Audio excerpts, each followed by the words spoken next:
विचारों का खेल, सफलता का मार्ग। विचारों के खेल में माहिर खिलाड़ी बने। हमारे चैनल में एक बार फिर से आपका स्वागत है। मुझे बहुत खुशी हुई ये देखकर कि आप भी इस खेल को समझ के अपने उज्जवल भविष्य की कामना करते हैं। सबसे पहले हम आगे बढ़े, मैं आपको दो चीज से रूबरू कराना चाहता हूँ। एक है विचार और दूसरा है आप खुद। विचार आपसे अलग हैं और आप विचार से अलग हैं। मैं जानता हूँ इस बात को समझने में आपको थोड़ी दिक्कत होगी। भला इतनी बड़ी बात कोई कैसे मान लेगा, लेकिन मैं आपको बता दूं, आप केवल आप हैं।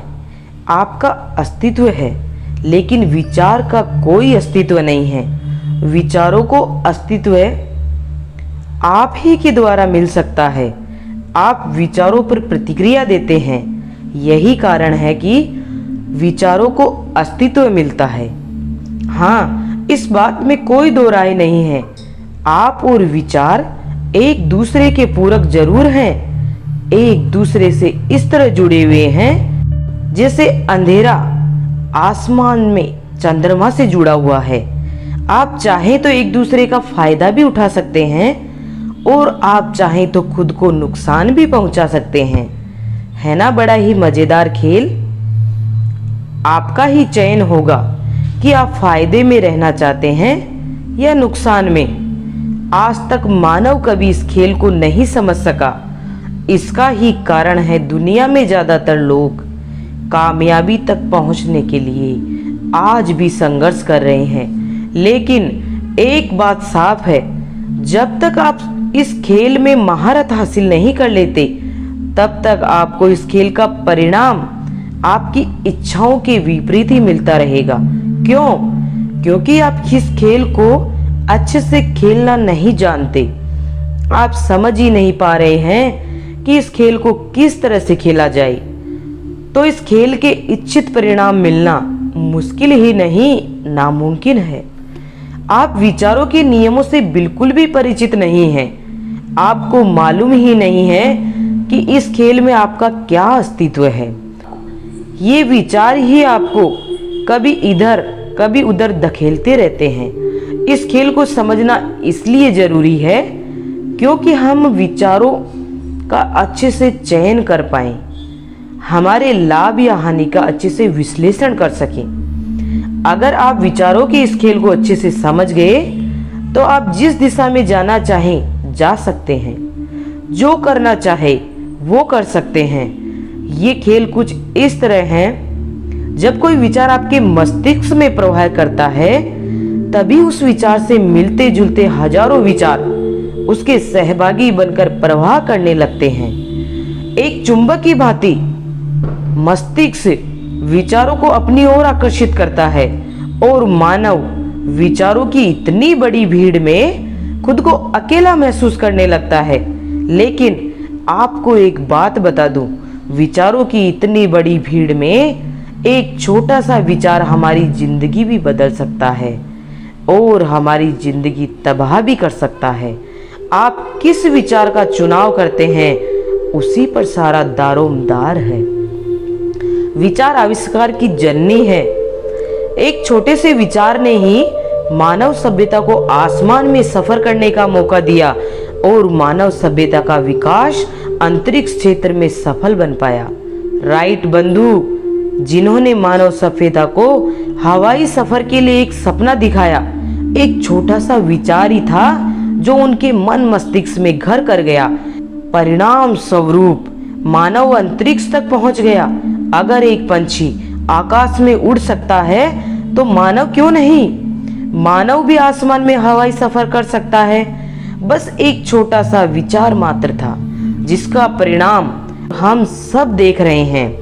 ये विचार ही है जो आपको उन्नति तक ले जा सकते हैं। आपको सफल विद्यार्थी, सफल व्यापारी या कामयाब व्यक्ति बना सकते हैं, बशर्ते आपकी अपने विचारों पर पकड़ मजबूत होनी चाहिए और विचार का चयन अच्छा होना चाहिए। ये दो चीजें आपके अंदर है तो आप सारी दुनिया जीतने का दम रखते हो।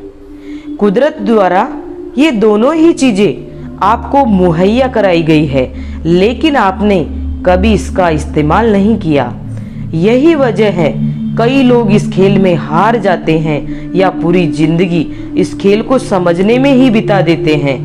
दुनिया में जितने भी आविष्कार हुए उनका उद्भव स्थान मात्र और मात्र एक सूक्ष्म विचार ही था, जिसने हमारी सभ्यता को इस मुकाम पर लाकर खड़ा कर दिया है। आप समझ ही रहे होंगे कि आपके विचार क्या क्या करने में समर्थ हैं। जैसे विचार के साथ हम पूरी तरह बंधे हुए हैं, हम एक दूसरे से कभी छुटकारा नहीं ले पाएंगे। क्योंकि आप दोनों एक दूसरे के लिए ही बने हैं।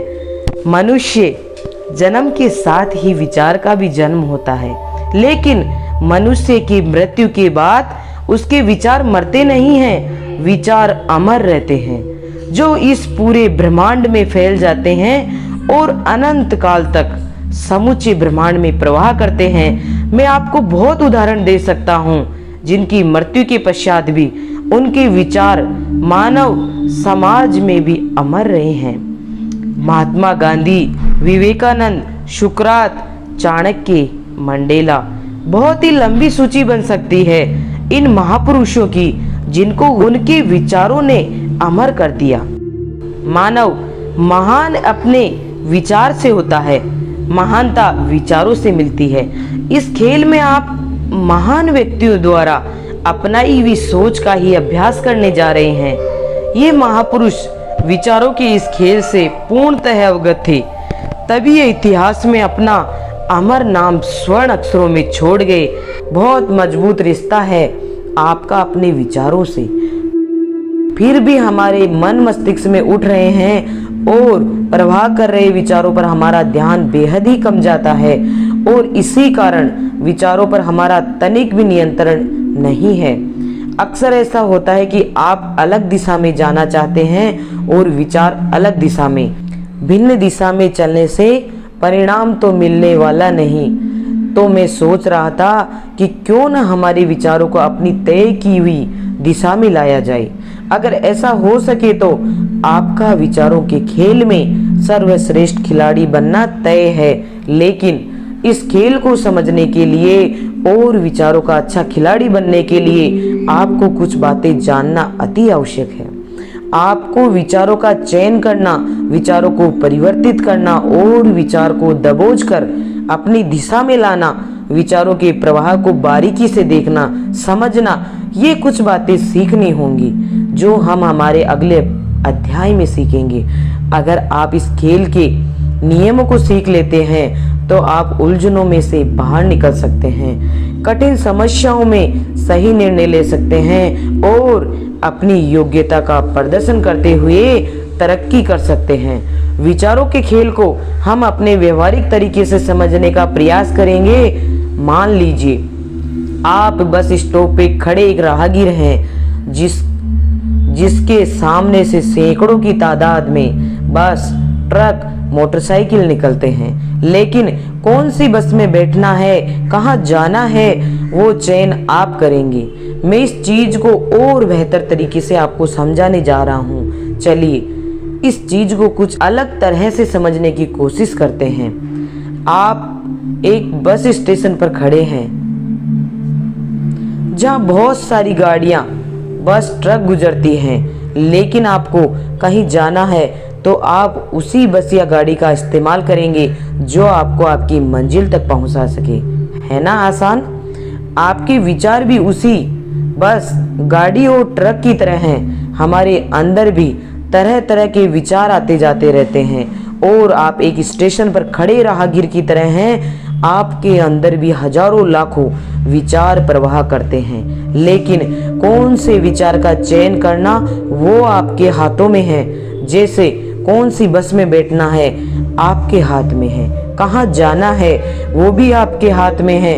आप ही अपना मार्ग प्रशस्त करते हैं, आप ही अपनी मंजिल को चुनते हैं। आप अपनी मंजिल चुनने में पूरी तरह स्वतंत्र है। आप जिस दिशा में जाना चाहें आप बिल्कुल स्वतंत्र हैं। इसी तरह आपके विचारों को कौन सी दिशा में ले जाना है किस मंजिल तक आपको पहुंचना है, कौन से विचार का चुनाव करना है, वो सब आपके हाथों में है। कुदरत ने हर किसी को इतनी शक्ति उपहार स्वरूप दी है कि वो स्वयं अपनी मंजिल, अपनी दिशा निर्धारित कर सके। आपके अंदर अपार संभावना का सागर पड़ा हुआ है, बशर्ते आप सही विचार का चुनाव करें, सही मंजिल का चुनाव करें और सही दिशा को चुनें। आपके विचार आपको आपकी मंजिल तक पहुंचाने में जरूर मदद करेंगे, ये मेरा दावा है। मानव मस्तिष्क कोई भी कार्य सही ढंग से कर सकता है, लेकिन अगर उसके विचार साथ दे तो ही संभव हो सकेगा। मैं ये नहीं कर सकता, मेरा सब कुछ लुट गया है, मैं पढ़ाई में कमज़ोर हूँ, मैं यह काम करने के योग्य नहीं हूँ। अक्सर मानव मस्तिष्क में ऐसे विचार ज़्यादा प्रभाव करते हैं। ये मात्र एक भ्रम है, ये विचारों का खेल है जो आपको नकारात्मकता की ओर अग्रसर करता है और आपको जिंदगी में उलझाए रखता है। ऐसे विचारों पर पाबंदी होनी चाहिए, ऐसे विचार को बदलना जरूरी है। ये विचारों का खेल ही है जो सफलता विफलता का मानचित्र हमारे मस्तिष्क में परिणाम से पहले ही स्पष्ट रूप से अंकित कर देता है। आपके विचार द्वारा अंकित किए हुए मानचित्र पर मस्तिष्क प्रभावी और बेहतरीन तरीके से कार्य करने लगता है। हमारे मस्तिष्क में पनप रहे नकारात्मक विचार उसी के सहभागी नकारात्मक भावनाओं और नकारात्मक परिणाम को अपनी ओर खींच लेते हैं और ये प्रवाह तब तक चलता है जब तक आप इसे रोके नहीं या इस विचार को बदले नहीं। अगर आप ऐसा करने में असमर्थ रहते हैं तो ये प्रवाह और तेजी से आगे बढ़ता है और आपको तेजी से नकारात्मक परिणाम देता है। ज़रूरत है इस प्रवाह को रोकने की, जो संभव नहीं है, संभव है लेकिन थोड़ा कठिन है। अगर आप इस प्रवाह को रोकने में सफल नहीं होते हैं तो आप एक और चीज़ कर सकते हैं, वो है इसी विचार को अलग दृष्टिकोण देना। जी बिल्कुल ठीक पढ़ा आपने। आप उसी नकारात्मक भावना एवं चुने हुए विचार को परिवर्तित करने में पूर्णतः सक्षम हैं और ये बड़ा ही आसान है। बहती नदी को रोकना मुश्किल है, लेकिन उसी नदी को नया मार्ग देकर उसकी दिशा बदलना बेहद आसान है। आप अपने मस्तिष्क में विचारों के इस प्रवाह को अलग ही दिशा दे सकते हैं और विचारों के प्रवाह को अलग दिशा या परिवर्तित करने से आपको मिलने वाले परिणाम भी परिवर्तित हो जाते हैं। इस खेल को अच्छे से खेलने का इससे बेहतर कोई विकल्प नहीं हो सकता। ये विकल्प बहुत ही आसान है जो हर कोई आसानी से कर सकता है। विचारों के प्रवाह को परिवर्तित किया जा सकता है और परिणाम भी बदले जा सकते हैं। ये बिल्कुल संभव है। मेरा आपसे एक आग्रह है, आप कोशिश जरूर करें इस प्रवाह को परिवर्तित करने की। मेरा पूरा विश्वास है आपके परिणाम भी 100% बदल जाएंगे और आप इस खेल में विजय श्री हासिल कर सकेंगे। आप शायद यही सोच रहे होंगे, ये सच में इतना आसान है? जी हाँ, बिल्कुल आसान है। मैं समझ सकता हूँ आपके मन में ये प्रश्न जरूर उठ रहे होंगे कि विचार को परिवर्तित कैसे करें, कैसे हम विचार को सही दिशा में लगाएं, कैसे विचारों के प्रवाह का मार्ग बदला जाए। बेशक मेरे जहन में भी कई सवाल उठे थे जब मैं इस विषय पर अभ्यास कर रहा था, लेकिन ऐसा कोई सवाल नहीं हो सकता जिसका सही जवाब हमारे मस्तिष्क के पास न हो। आप अगली वीडियो में आगे बढ़े, धीरे धीरे करके इन सारे सवालों का जवाब आपको मिलेगा और जवाब इतना ही मजबूत होगा कि सारे तर्क परास्त होते नजर आएंगे। इस वीडियो में आपने देखा, इसका सीधा मतलब यह निकलता है आप विचारों की इस खेल को समझने के लिए बहुत ही जिज्ञासा से भरे हुए हैं। चलिए आइए हम अगले वीडियो में हमारे मस्तिष्क में उठे सवालों का हल ढूंढने की कोशिश करते हैं। यदि आपको ये वीडियो अच्छा लगा हो तो प्लीज़ इसे लाइक करें और अपने दोस्तों के साथ शेयर करें। साथ ही हमारे चैनल को सब्सक्राइब करना ना भूलें। धन्यवाद।